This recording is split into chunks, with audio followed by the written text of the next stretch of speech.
Welcome in, everybody, to the East Village Times. It's Bryant here talking about the big dance. San Diego teams, 4 of them making it in today, yesterday, in fact. UC San Diego got both women teams and men's teams in with auto bids, both teams winning their respective conferences, the Big West. San Diego State getting 2, the men's and the women's in, the men's winning an auto bid into the first 4 going up against North Carolina, and then the women's team getting an automatic bid winning the Mountain West tournament going up against 4 seed LSU. Gonna be a great time for San Diego teams, UC San Diego and San Diego State, for those 2 colleges getting 2 in. Huge for the West Coast. San Diego State will be playing against North Carolina, as you know, in the first 4 tomorrow night, 6:15 p.m. Pacific time, 9:15 Eastern on the East Coast. Going to be a good game. UC San Diego gets Michigan. I believe that game is set for Thursday. I forget what time, but I believe it is set for Thursday. For those 2 to square off, UCSD getting a 12 seed, Michigan being the 5. UCSD women's will be playing a first 4 matchup. I believe that is on Wednesday against Southern, I believe, is who they are facing. If they win that one, they would go on to play UCLA, the number 1 seed overall in the women's bracket. San Diego State Aztecs, the women's team, will be going to Baton Rouge, Louisiana, and going up against LSU, the 4 seed. Aztecs getting a 13. Actually, they might have, I believe, no, never, my fault. LSU got the 3 seed. San Diego State got the 14 seed. My apologies for that. Something I'm going to talk about briefly. Real quick, I will be discussing San Diego State Softballs weekend in Logan. It started off on Friday with a doubleheader because they were assuming Saturday there would be snowy conditions where the game would not be able to be played. First game, Aztecs won pretty handedly. I would say pitching did a really good job keeping the ball mostly in the park. Did a good job keeping the ball on the ground in that game. Aztecs had a little bit of a scoring outburst in that one. They did a really good job there with a scoring outburst to beat a tough Utah State team, a Utah State team that does hit a lot of home runs.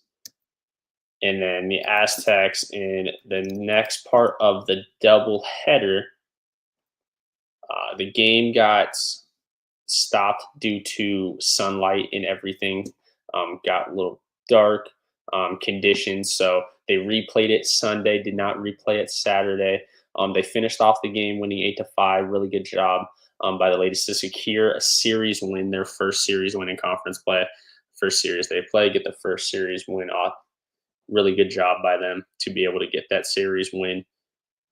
Going into their third game, it was a close game for the most part down the stretch. Aztecs were down 4-1 going into the top of the 7th inning, and the Aztecs came roaring back with 3 runs on top of a Grace Uribe 2-run homer to deep right field, making it 4-4. Right after that, the Aztecs got 3 straight outs, and then unfortunately, in the bottom of the 7th, in the bottom half, Didi Hernandez gave up a solo home run walk-off for the Aggies to win that one 5-4. Nothing to be disappointed about if you are San Diego State softball.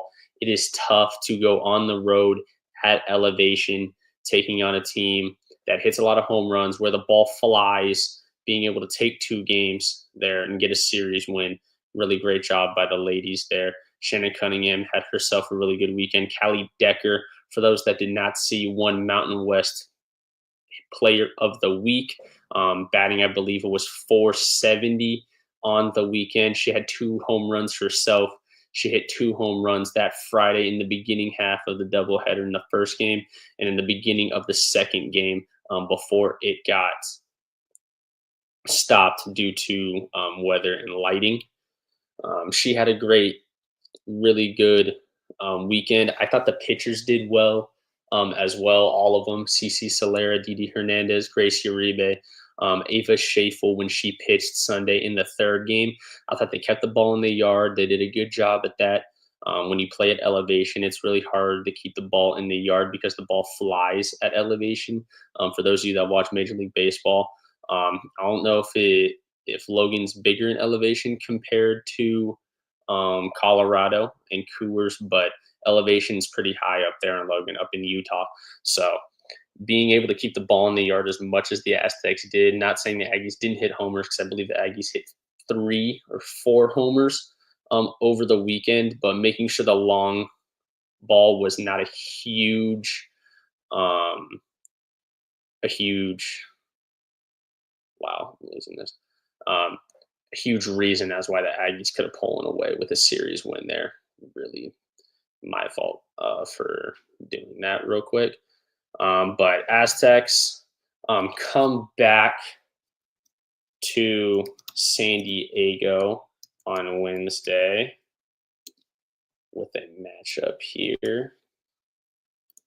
Let me see here real quick. I'm lost on who they play. Give me 1 second here. Aztecs coming back from Logan to face off against USD Wednesday at 6 p.m. at Aztec Stadium. Then they have a day off that Thursday. And then Friday, Saturday, Sunday, they have a 3-game set against the New Mexico Lobos. The Lady Lobos are traveling to San Diego. First game on Friday starts at 6 p.m. Pacific time. Second game on Saturday starts at 4 p.m. Pacific time. And then third game on Sunday starts at noon Pacific time. Then the Aztecs get a little bit of a break before they go on to Nevada, go up against a really good Reno squad up there for softball. Really good squad up there. Going to be a tough one. I'm going to preview the San Diego game briefly and reviewing the Utah State game later tonight. So be on the lookout for that article. But for now, let's go on to talking about 4 teams in the Big Dance. And I have a special guest coming on with me today. Recently just posted our YouTube video talking about San Diego State's disappointment in Vegas, losing to Boise State in the first round. Welcome, everybody. The Aztec Breakdown father himself, Trone, to the stage. What is going on, Trone? How are we doing today on this great Monday? Doing pretty good. Back from Vegas. It was a fun trip despite the outcome, and just trying to get back into the swing of things. Absolutely was a fun trip for me. I'm glad you had a fun trip as well. I know you were kind of stuck there because of your flight and everything, so you couldn't exactly fly out quicker. I was there Yeah, I having a mean, good weekend. I mean, I would have stayed regardless. Even if I was like still living in Southern California and had just driven there, I would have stayed regardless. I'm a basketball fan, right? And I root for the Aztecs, but I'm basketball, so I was gonna stay, and I'm glad I did because the games that came afterwards were really exciting from just like Really a good neutral games, perspective. really So exciting games. yeah, it was a fun trip. Yeah, absolutely fun trip. I don't know if you went to go see any of the other games in Vegas besides the Mountain West ones, like at the No. Orleans or Henderson. I thought about going to the championship game out in Henderson for Hmm. UCSD versus UC Irvine. Buddies didn't want to go; they wanted to go out clubbing, so we had to go up against Whatever. Get better watching that. friends. I'm a basketball nerd. They didn't want to do it, so Yeah. yeah, they wanted to go have more fun. But the basketball's more fun to me. But San Diego got 4 teams in. They Yeah. got both men's and women's teams for UCSD and San Diego State. UCSD on the women's side, a 16 seed in the play-in. I don't know where they do play-ins in Dayton. I'm not quite familiar. where the women's play to do their plans, but they are in a plan against Southern, taking on, if they win that, taking on the number one overall seed UCLA. Really tough matchup, really tough poll. Honestly, UCLA has 2 losses on the year, and those 2 losses are to USC, who has Juju Watkins on it. San Diego State women's team, as we saw on Wednesday, beat New Mexico. No, not New Mexico, Wyoming. The Wyoming. Cowgirls Wyoming. in, Yep. what was it, 4 overtimes? 3 overtimes. 3 overtimes, 1 in 3 overtimes. I felt like that game was not going to end. I thought they were going to play into the morning, but they did not. So San Diego State women's team gets a LSU team 3 seed, Baton Rouge. That team is tough. That team is going to be a tough team to beat. It would take a lot out of the Aztecs to pull that one out. UCSD, the men's team, gets an automatic bid after winning the Big West. They pull Michigan, which I think, in my opinion, is a tough pull for them. Curious what your thoughts on that poll is, Strone. I think Michigan's size is going to give them a lot of problems. Yeah, I mean, I haven't looked too much into it. I spent a good chunk of the day looking at the North Carolina matchup. Um, wrote a scouting report. For those that have been following me for a long time, I used to do these scouting reports way more often. I think last year I did one for like 25 of the games they played. So I did one for UNC. I found myself with some time, so I did it. It was fun to do. So I haven't looked at UC San Diego too much. Just in general, Michigan's a good team. Their center is someone Aztec fans are familiar with because it's Vladislav Golden, who was the center for that FAU team. So they definitely have some size and some skill there. Uh, UC San Diego is just a fun team to watch. It sounds like they're going to be a relatively popular upset pick because they shoot the three well and they force turnovers a lot, and those are things that help you have upsets. Um, but it will be a rough matchup. I mean, Michigan won the Big Ten tournament, and the Big Ten conference is no joke. So Yeah, going to be a really tough matchup for them. The good thing for them is Michigan does turn the ball over. And like you said, they do turn the ball over a lot. They like to run, they like to shoot threes. mhm. So, usually a good recipe for success if you do face a team that is not as elite defensively as the Aztecs, because if you face the Aztecs and you're a 3 point heavy team, not particularly good for you, as we saw during our Final Four run, as we saw Mhm. 3 straight teams that love to shoot the three with Furman. Obviously, in the second game, Charleston, we got the first game pulled, which that was another popular upset pick by a lot Yeah. of teams. A team that loved to shoot the three, a team that forced turnovers, very similar to UCSD in terms of how they love to shoot the three and love to play fast. Furman just shot a bunch of threes, got lucky against Virginia there with that throwaway, was legendary to be there to win this stat. Once a great call. And then obviously the number 1 seed Alabama, team that loved to shoot threes. Now, San Diego State, we have the UNC game tomorrow in the first four in Dayton at 6:15. Obviously, I read your article, Trone. I read your article and everything. How did you feel going in to UNC?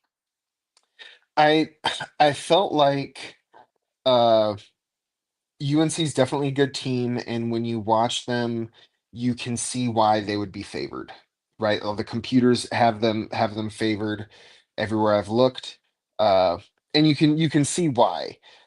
There are some things that give some reason for optimism.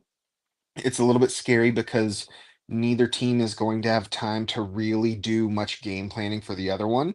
So it's just kind of going to be a game of who can do what they do the best. Uh, and in a lot of ways, it's a strength on strength game. Uh, I made in that article, I made a point of focusing on how the Tar Heels like to get the ball inside and score inside.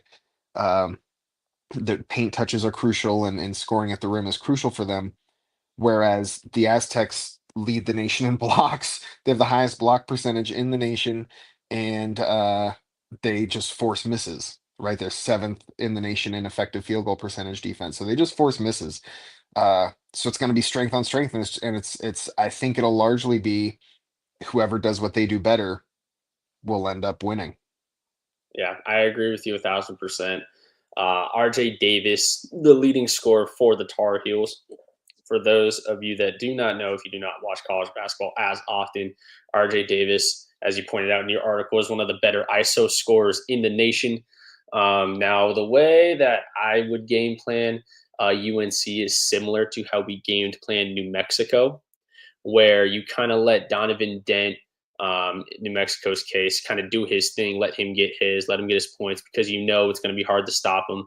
Whether you double team him, throw blitzes at him, if you try to switch it up and switch who's guarding him, it's going to be hard to stop him. I think it's a similar way with RJ Davis. They like to get isolation targets, isolation stuff for him to be able to attack the basket and be able to shoot the three that he loves to do. So I think RJ Davis, kind of letting him do his thing and making sure other players like Godot, Trimble on the squad don't really go off for a lot of points. Yeah, I mean, you hear it all the time when, especially if a team has one player that's mostly the offensive engine, right? And then like if they pass well, do you stop them from scoring and make someone else beat you, or do you kind of just cover them one on one and let the whole rest of the team go cold, and hopefully at the end of the game you're winning? I think both ways can work. It just depends on execution when it comes down to it. Uh, I'm hopeful that the Aztecs pack line style of defense will cause some trouble for North Carolina. The way they're able to pack the paint, the way they're able to protect the rim, and then the way they're able to do that and still contest shots around the perimeter is super impressive. It's something that in past pieces that I've written where I had the opportunity to ask the coaches some questions. It's something I asked about. How do they do that? How do you protect the paint so well and then also still contest all these 3-point jumpers? It's something that's pretty amazing that they're able to do, but they're able to do it. And so if you can protect the paint, turn North Carolina into a jump shooting team and just contest it, you just kind of hope for the best at that point, I think. But it's a strategy that's worked for them for the most part, as long as the Aztecs can find a way to put up some points.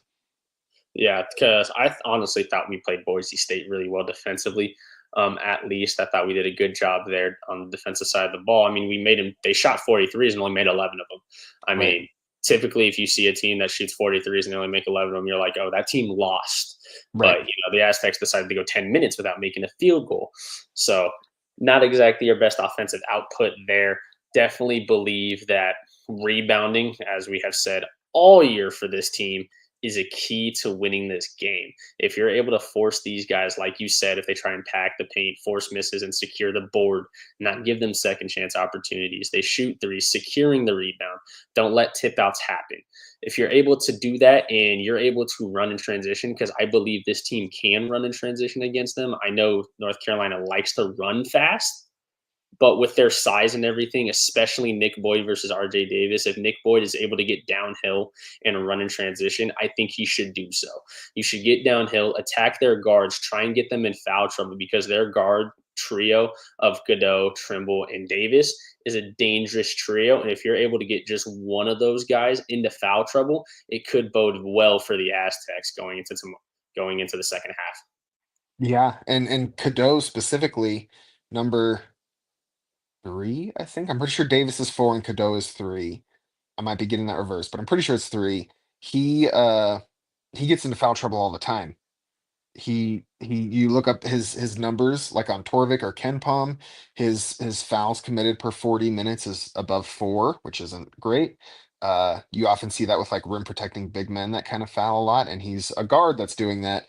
Uh, and there was a stat they said during the Duke game that was something like 23 out of his 35 games he's played, he had two fouls in the first half. So you can get him into foul trouble and shorten up the rotation. They only play kind of eight, maybe eight and a half guys, which is by no means a short rotation, but get him into foul trouble, make him sit. He's their top assist guy.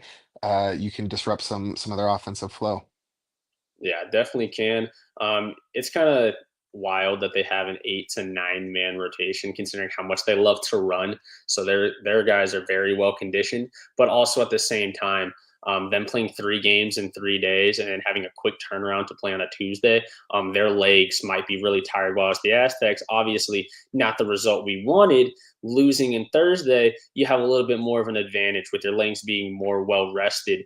After the Thursday loss to Boise, you had Friday, Saturday, Sunday to rest. Obviously, today you had to travel a little bit, so there is some fatigue there, having to travel all the way from San Diego to Dayton. But this team should be a little bit more well rested, should have more legs, more power underneath them in their shots and everything to be able to fall. It's just a matter of, do those shots fall, right? As you said in your article, for those people should check it out. It's a really great article. I read it myself before we got on today on the live. They run drop coverage, which I'm not saying the Aztecs should settle for threes, but if you get open looks, I believe you should take them. It's just a matter, do we hit the open looks or not, is really the key to this game. Yeah. Yeah, I mean, you have to make shots to win. It's the more I cover basketball, the more I try and write these scouting reports, I find myself saying the same things over and over again. And at first I found it kind of annoying, like I was simplifying the game too much, but when it comes down to it, basketball is That's a simple that's game. it's It, very right? simple. You know, And secure so, rebounds, hit shots, and yeah. those are like the two keys in most games. For the most part, is if you hit your shots, if you secure rebounds, you're gonna Mhm. win most of the time. Right. You Right. know, So yeah, if they can hit the shots, a number of players seem to be in an offensive slump. Nick Boyd has been great recently, and Guath was injured, so we'll have to see what we get out of him. Is he rusty? What level is he at? Is he 60% of himself? Is he 80% of himself? Right. Uh, but Nick Boyd's been hot. Miles Bird has been in a slump for probably at least 10 games. BJ Davis has been inconsistent. Overall, you might say he's in a slump, but he'll have a good game here or there, like 3 or 4 of his 10 games were good, and then the other ones not so much. So, it just kind of depends on, can they hit the shots? yeah, that's going to be a very important part. Which with Aztec teams, it's typically the latter of, can they hit shots or not.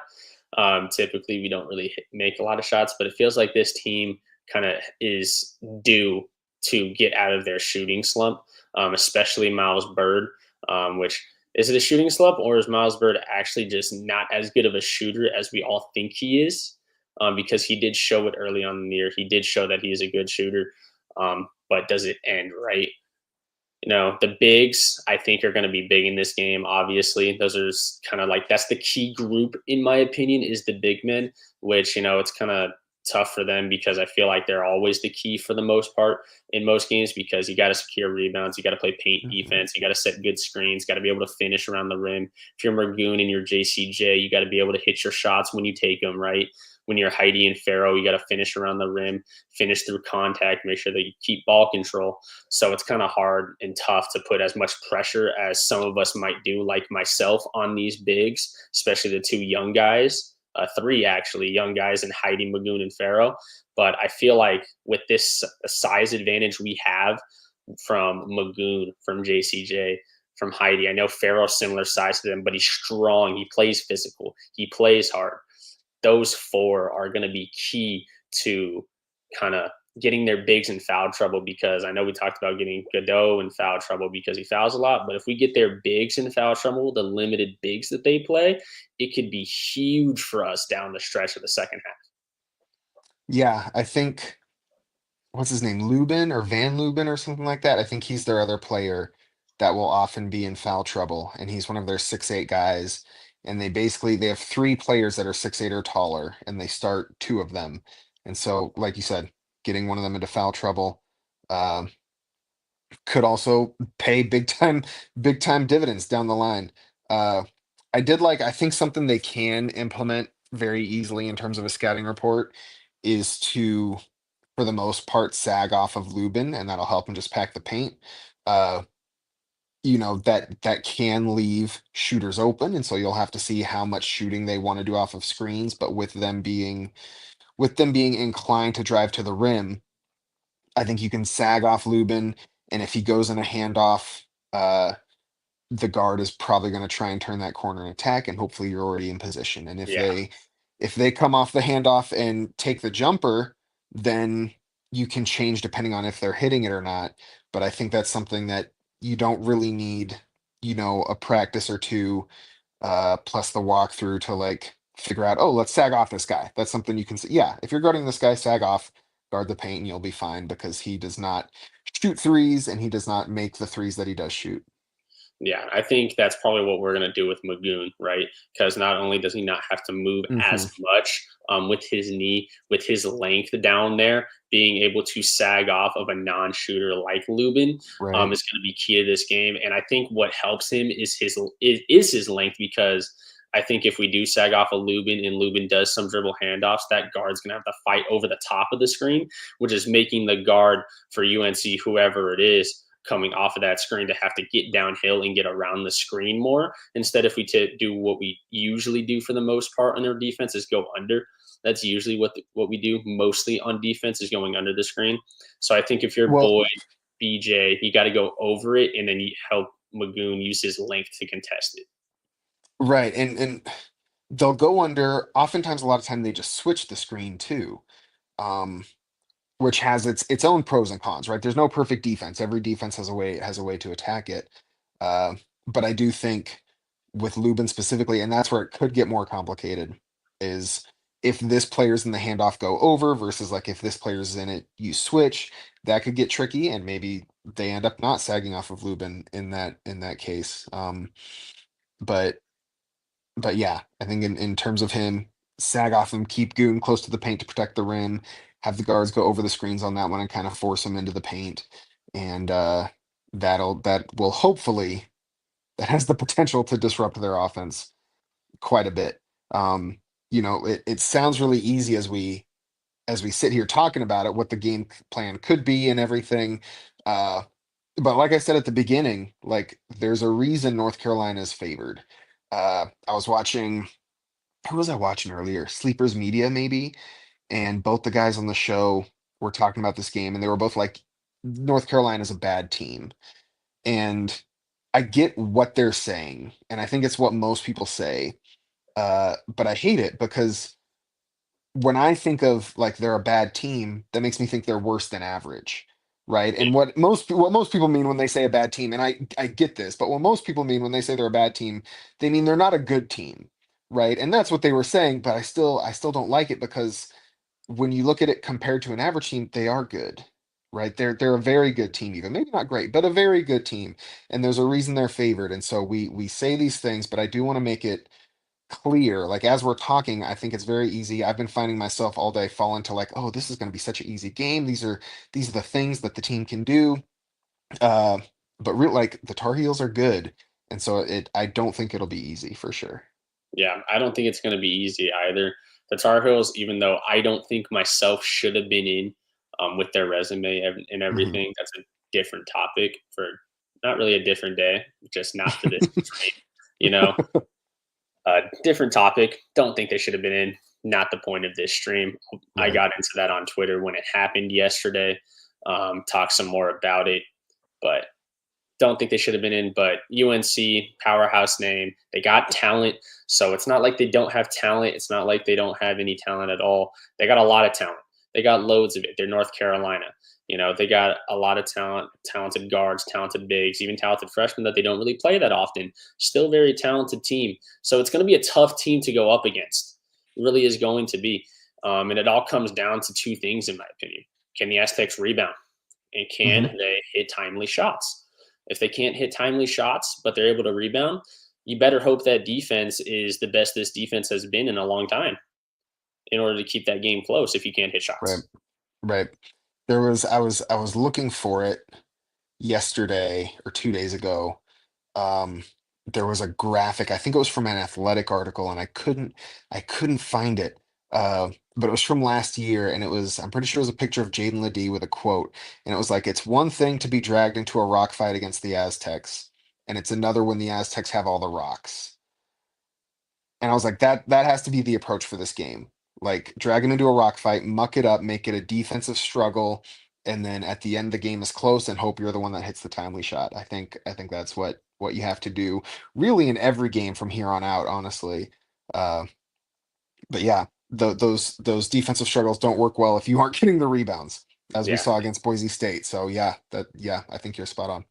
Yeah, I mean, it's kind of what we had to do in 2023, right? When we went up against Alabama, when we went up against Creighton and FAU, obviously against Charleston and Furman. Nothing against those two teams, but we kind of knew that we were better.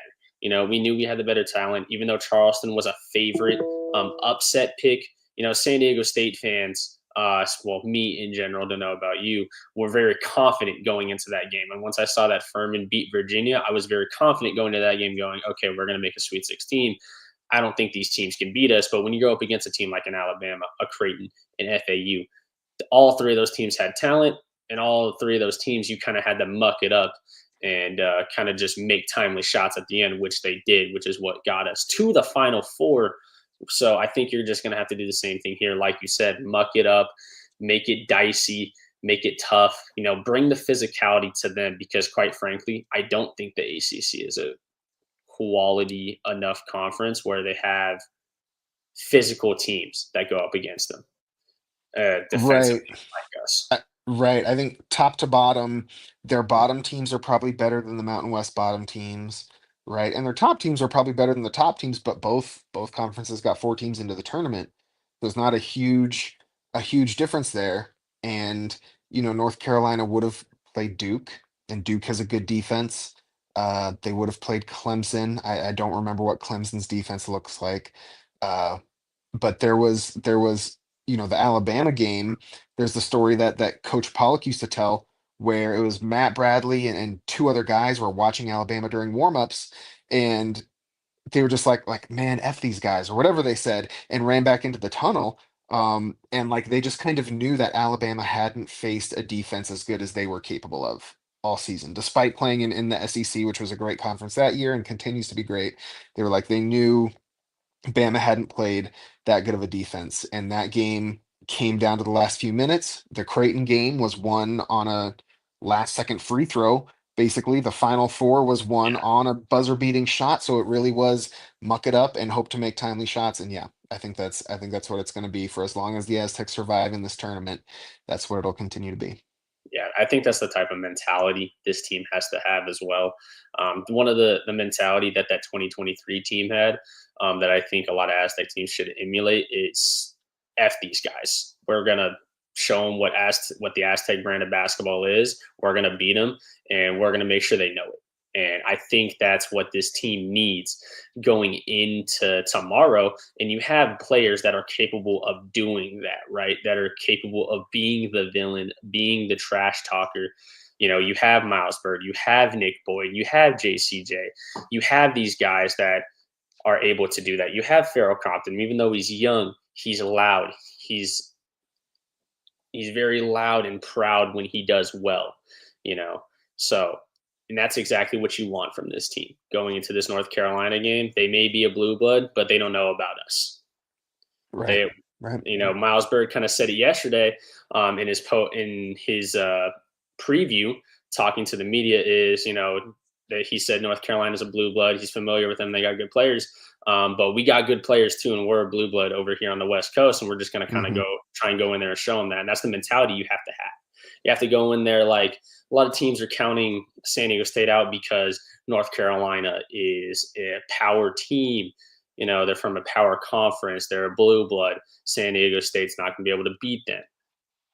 Got to go in there and show them this is Aztec basketball. This is the way we play it. We play hard physical defense. If you can't handle it, that sucks to be you. We're going to play hard defense. We're going to rebound, and we're going to make this game a living. I'm not going to say the last word, but I think you knew where I was going to go with there. Right. Right. Right. You know, we're going to make it tough for you. And that's the mentality this team has to have going into tomorrow. It has to be F those guys. Let's show them what we're about, who San Diego State basketball is about, and pull that game out. Yeah. Yeah. Now, I'm going to do a little quick preview here because this is for all San Diego teams.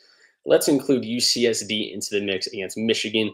I know you yourself haven't done a complete breakdown of UCSD versus Michigan. I have some quick thoughts on it, but I'm curious about your thoughts going into the game. What Mr. Jones and the two guards they have, Tyler and Hayden Gray, what they can do, those three guys against Michigan. Yeah, I think in the little that I've seen them, it feels like so long ago that we watched them against the Aztecs on opening night, right? Uh, Gray specifically really impressed me against Irvine. I was watching that game just from the hotel room, um, and it seemed like he was the guy that was hitting the timely shots, right? And anytime Irvine would hit a shot to try and close the gap, Gray had an answer, seemingly every time. Um, and so if they can go in and have that same level of success, Gray could be the type of guy that can either keep them an arm's length away if they do have the lead, or can help them claw back in if they don't have a lead. Um, that's the one thought I have basically, and they probably have other guys that can do it too. I just Gray was the guy who really impressed me against Irvine. Yeah, I mean, those three right there, those are the top three that lead them in scoring and everything. Jones, I believe he was the Big West Player of the Year. I might be wrong in that, but I'm pretty sure he's Big West Player of the Year. I know he was all conference, all first team in The the Big West. Was that their like big guy? Yes, he's like six Okay. seven, 6'8". I Yeah, I believe think he's he's from six New eight. Yeah, Zealand. I believe he's from New Zealand. Could be that's wrong, right. Yeah, but yeah. I believe he's from New He Zealand. was the player of the year. Yeah. So, player of the year in the Big West, very talented player. He can score from all three levels. He can attack the Hmm. basket. He can shoot from the mid range. He can shoot the three. Talented facilitator, good defender as well. It's going to be really tough for them due to Michigan's size because they have 3 7-footers. They have Vlad Golden, who we are very familiar of from FAU. They have Danny Wolf, who we're familiar of from facing Yale last year. Somebody, when we watched him play San Diego State, we were like, wow. We kind of came out of the game like Danny Wolf's is a stud. He can shoot the three. He can pass well. Right. He's really good in the Right. post. He's a talented rebounder. So that's where I think they're going to have struggles is that Vlad Golden is kind of that post scoring big that Michigan has, where if he gets anybody on him at all, he has a size mismatch and he's a good passer where he can pass out of double teams and use his length to kind of reach over of the smaller guys and kick out to 3-point shooters. Obviously, they have Donaldson as well, who did a really good job for them in the tournament to win the Big Ten, win the Big Ten tournament. He did a really good job scoring wise, getting to the free throw line. So UCSD, I think the key for them is to commit a lot, force a lot of turnovers.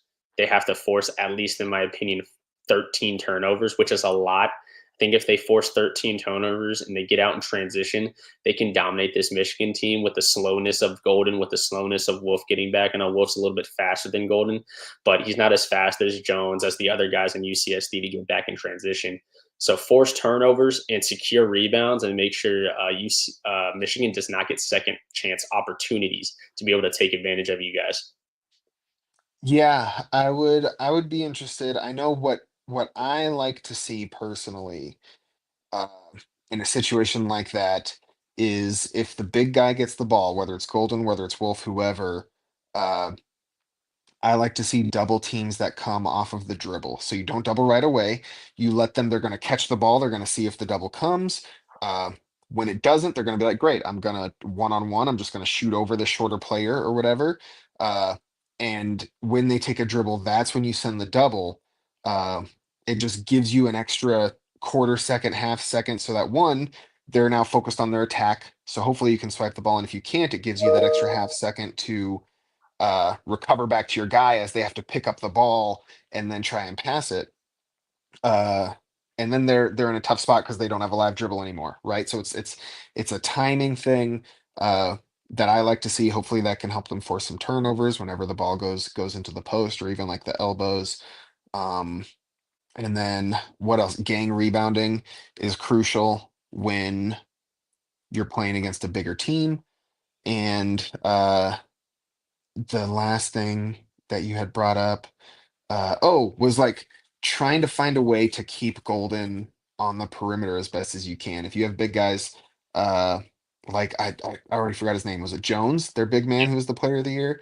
Uh, if you have big guys like that that can shoot the ball, try and find a way to drag Golden out to the perimeter. That way the rim is open, right? Or drag Wolf out to the perimeter. That way the rim is open. There's no rim protector there to try and negate that. Those are just very general concepts. Like if I see a roster and you know that's what I'm looking at. Those are the things that I immediately go to. I'm by no means the expert, and there's no right or like there's no specific right way to do it, right? But those are the things that I think of. Yeah, it's definitely going to be tough for UCSD. I definitely think that was probably the worst matchup they could have gotten in the 12-5 game because I kind of figured they were going to get a 12 seed. I didn't think they were going to get anything worse or anything better than that, Right. quite frankly. So I thought that was the worst five they could have gotten is Michigan. I think if they got any other five, like Memphis, for example, that Colorado State got, I think if Hmm. they got Memphis, I think they would have had a lot better of a chance against Memphis than they do Right. against Michigan, just purely off of I get Memphis also has size, but their bigs can't really shoot like that. Hmm. They can't shoot like Danny Wolf. They can't pass like Danny Wolf. They're good bigs, but they can't work in the post like Golden can. So they have a little bit of a size advantage there, but not too much where it's kind of worrisome when you face in Michigan. So it's going to be a tough game for them. I'm excited to watch them. I'm going to root for them. Yeah. Always root for UC San Diego. Don't really hate any of the San Diego teams, quite frankly. I root for San Diego when I can. Root for UC San Diego because I love San Diego. I'm going to root for these teams. So that's a tough one. A little bit of a short preview here. Don't know too much about LSU women's basketball, but I know they're a very talented team, three seed in the tournament. So obviously, you have to be a really talented team to get a three seed in the women's tournament. Aztecs going in there have to travel to Baton Rouge. Now it is a late game. It is a 6:10 p.m. tip Pacific time, so it's 9:10, I believe. I don't think they're Central. I believe they're East in Baton Rouge. So 9:10 tip out in the East Coast, 6:10 over here in the Pacific. I think the keys to this game for the Aztecs women's team, at least, is you have to get your young guards going. You have to get Naomi Pagnamivon going. She has to be able to score. If she's not able to score on this team, it's going to be a long night. Veronica Sheffy, one of the best defenders in the Mountain West conference, if she's able to get two steals and get out in transition and run, she could bode problems for LSU, but LSU, very talented team with Flajay Johnson, very talented player she is. She could definitely kill this Aztec women's team, but an upset is in the cards for the Aztecs. It's just for an upset to happen, everything has to be perfect. You can't have any flaw in this game. You cannot rebound. You cannot miss shots. You cannot have any defensive lapses. Everything in this game needs to go perfect for this women's team to pull out a W. Yeah. I mean, LSU, I forget their coach's name, but championship caliber head coach, right? One who's been in the dance, has won the Natty before. Um, I can picture her face, and she's the one that like dresses all Yeah, she crazy, and just all crazy it, and right, flamboyant. and I love it. Um, Such a nice like change of pace compared to everybody else who's wearing like pantsuits or whatever. Um, I love it. It's great. Uh, I it one thing I think about was the way you were just talking was kind of the way I was thinking when the Aztecs, the the men's Aztecs were playing against Houston. I remember thinking a lot of those same things, like this game has to be perfect. And I was just rewatching that game earlier today, just for the heck of it. Um, and it was not perfect. There was definitely some sloppy stuff in there, but they made just enough plays.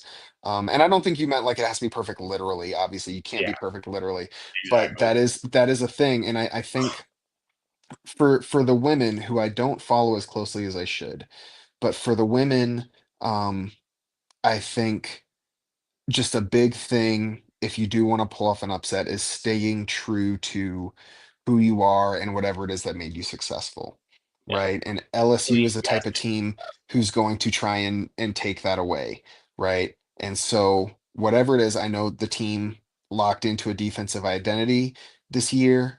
Coach uh, Terry Hudson mentioned that the defense really picked up and that they kind of modeled that off of the men's team. Um, and so sticking with that, and then yeah, guard play is always key. I know the one guard is a freshman, and so um, that's exciting for her to get in, and hopefully it'll whet the appetite for some more. And then I can't remember, dude, I'm blanking on all the names right now. It is too late. But the other guard that you mentioned that like gets all the steals and stuff, just yeah, Yeah, locking in. Veronica Sheffy, Yeah, you got Sheffy, that Naomi was her name. Paguyimon, you got Natalie Martinez. Those Right, two, Naomi and Natalie, are the two freshmen that are studs. yeah, Naomi Paguyimon from La Jolla Country Day right.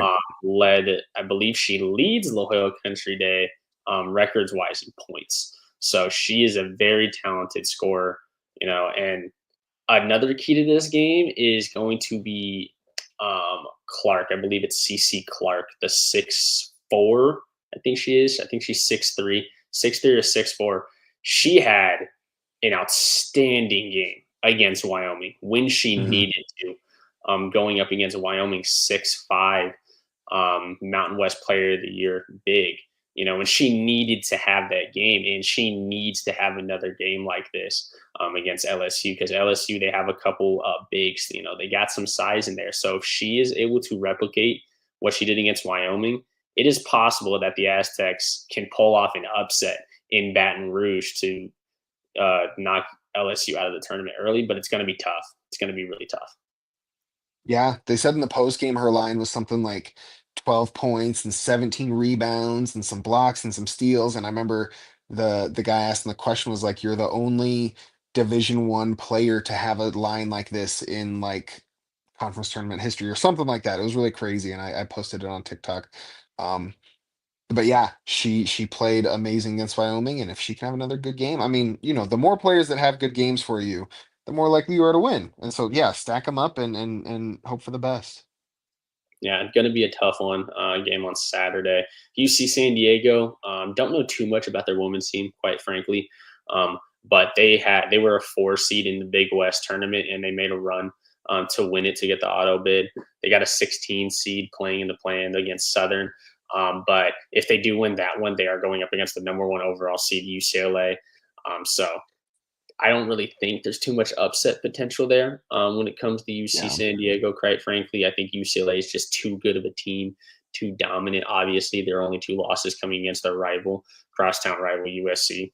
So I think that's going to be a tough one to have upset potential. But I think otherwise, I think that 3 other San Diego teams in the big dance, with the women's San Diego State, men's team San Diego State, and the men's UCSD team, I think all 3 of them have a chance to pick up a win in the tournament, maybe even 2 for the 2 men's teams. I do believe both the men's teams has a chance to pick up 2 wins. Going to be tough though. Yeah, I have UC San Diego in my bracket pulling off the upset, and I have every Mountain West team advancing to the round of 32. Uh, Maybe that's a bit optimistic on my part. That's probably not realistically going to happen, but it could. And it Mm, would be nice to get some mean regression in that regard for the Mountain West. I think honestly, Utah State's probably the team that worries me the most in terms of making it to the round of 32. I actually think New Mexico has a solid chance. Colorado State is favored, which actually is kind of more scary than them not being favored, because whenever the lower seed is favored, it seems like they end up it not seems pulling it like off. But they really end up but winning. they've but Colorado State's been hot. Nick It's Clifford so is on fire. amazing. Um, and San Diego State, if they can beat North Carolina, I obviously haven't looked at Ole Miss nearly as close as North Carolina, but it would be another game that like they shouldn't be favored in, they being the Aztecs, but they could do it. Like this team beat Houston, right? So they can beat anybody. It just depends on which team What team shows do up. you get? What Yeah. team do you get with this Aztec team? It's going to be tough. It's going to be really tough. I do think we can beat North Carolina. I think we can beat Ole Miss as well. I think there is a path to see this team in the Sweet 16. Regarding the Mountain West teams, I think New Mexico and Marquette are great matchups for each other. Hmm. I think they're nearly identical, but I think the key to that game is going to be Nelly Jr. Joseph, because Marquette does struggle a little bit rebounding wise, and we know how Right. great of a rebounder Nelly Jr. Joseph is. Nelly's He fantastic. is one of the best rounders, not just in our conference, in the country. He's one of the best rebounders. So that's going to be tough for Marquette to handle. I do think that Nelly Jr. Joseph is the key to the game for New Mexico to win that. Donovan Dent's going to get his. Cam Jones is going to get his. But can Junior Joseph dominate the boards and dominate the paint there? Utah State, I've kind of said this. I know you haven't been on Twitter a lot or ever recently in the past months. But I've kind of said that Utah State has been getting lucky, and they're going to pumpkin soon. They're starting to pumpkin, a little bit, even though they did win that game in the Mountain West tournament against what was it, UNLV, I believe it was. I believe they faced UNLV in that 3-6 Yeah, game. yeah. It would have been UNLV. I don't think Utah State is as good as their record shows. I think they've gotten lucky in their wins, which has showed a little bit in their losses lately down the stretch. So I think they're pumpkining at the wrong time. You kind of hope you stay hot and you continue that luck throughout the year, but they're starting to Right. pumpkin a little bit. So I do think UCLA pulls that one out. Regarding Colorado State, Memphis, can Colorado State continue to shoot like the 2017, 2018 Warriors is the question, because they have been shooting the lights out of the ball. If they can continue that hot stretch going into the tournament after that long stretch of days, I believe they have a long travel as well. We'll Yeah. see. But my predictions going into the weekend, I'm going to do Mountain West teams. I'd like for you to give your predictions as well. Mountain West teams, I believe San Diego State beats North Carolina 70-66. I think it's a close game, but I do think we pull it out and Mhm. be able to go on to Ole Miss. New Mexico facing Marquette. I believe I have Marquette winning this game in a high scoring battle affair. 81-78 is going to be my score prediction there. Utah State against UCLA. I don't think it's going to be close. I think UCLA is going to win big. I think UCLA is going to drop like 78 points and Utah State's going to drop like 64. I really don't think it's going to be close. Now going to Colorado State, Memphis. I do think Colorado State picks up the upset win here. Do think they win. I think it's going to be around a 78-72 scoring margin, but I do think it's going to be a lot closer than some people might think going into the game. And then I do believe San Diego State loses to Ole Miss in the round of 64, but it's really good to still pick up that win, in my Yeah. opinion, against North Carolina. So I do think that we go 1-1 here with a round of 64 loss to Ole Miss. I believe we win by 10. I believe it's going to be like 75-65, something like that, because Ole Miss is a very talented team, but who knows? We'll see. Curious what your predictions are. Yeah. I mean, I'm not going to give a score. I haven't thought about it that much. I just in my bracket, I had Colorado State beating Memphis. Uh, Memphis seems to like play with their food a little bit. They have one of their starting guards is out with an injury as well. Um, and so like Memphis is better, but their approach to game seems to not be the best. Whereas like Colorado State is seems like they mean business. Um, so I have them making it to the round of 32 and then losing to whoever's next. Uh Utah State I had beating UCLA. It's admittedly the probably the least likely of all four of them to happen. Um and it's probably largely just because of they're a Mountain West team and trying to stay loyal to the brand a little bit. I don't mind rooting for Utah State when it's in the tournament. uh what was the other thing? And then the other thing was UCLA, they lost to New Mexico, right? I um believe they did I in think Palm so. Springs from that Right. Palm Springs tournament. uh so that was like the one thing. It was like, listen, New Mexico beat them, so Utah State can beat them. That was months ago and teams are different and all the stuff, but that was just kind of my quick thing. uh who else was there? Dude, why am I blanking? There was San Diego State New and Mexico there Marquette. was New Mexico Marquette. Yeah, New Mexico. The big thing you pointed out was Nelly Jr. Joseph and his rebounding. I saw that and I was like, cool, New Mexico can win. And I had them advancing to the round of 32 and then losing to whoever was next. I don't even remember. San Diego State gets very interesting because they won't be favored in any of these games. However, if they can muck it up against North Carolina and win, then they face Ole Miss. Uh, Looked at them just like very briefly, and it was kind of similar in the sense of like they won't be favored, but there's things they should be able to do. And having an extra day, they don't play that game on Thursday, they play it on Friday. So having an extra day can help out. I mean, they still have to travel and stuff, but they will also, one of the playing teams makes it past like the round of 64 each year. And so having that extra day to travel and get a game plan in, um, do the same thing, muck it up and make timely shots and advance. And then it gets really interesting because then presumably they play Iowa State as a 3 seed, but Iowa State is missing their starting point guard who leads the team in minutes per game.